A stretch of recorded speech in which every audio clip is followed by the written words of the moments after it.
দিতে হবে অথবা সুবিধা দিতে হবে, মোর রিসার্চ মানি দিতে হবে, আর্লি প্রমোশন দিতে হবে, তাইলে পরে হচ্ছে সে মোটিভেশন পাবে। তো উইদাউট মোটিভেশন সিস্টেমগুলো আসলে কখনোই কাজ করবে না। তো আমাদের ইউনিভার্সিটি যারা decision making body they should think about that. আমাদের কারিকুলাম আপডেট করতে হবে। এটা খুব বড় কাজ না, আমাদের কারিকুলাম একেবারে খারাপ না, ইটস নট ব্যাড।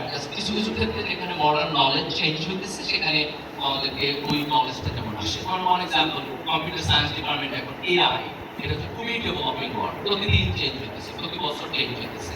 আমি যদি সেখানে আমার কারিকুলাম আপডেট না করি তাহলে আমি পিছিয়ে যাবো। কিন্তু আমি ফিজিক্স পড়াবো, রাইট? ফিজিক্সে যে শুধু আইনস্টাইন আবিষ্কার করছে অথবা যে কোয়ান্টাম কেমিস্ট্রি, তো অনেক কিছু আছে প্রবলেম। কিন্তু নিউ ডেভেলপমেন্ট গুলোকে আমার সব জায়গায় কারিকুলামের মধ্যে আনতে হবে। So that's one of the important thing. Undergrad ছাত্রদের পারফরমেন্সের একটা বড় অংশ ডিপেন্ড করে তার রিসার্চ অপরচুনিটির উপরে।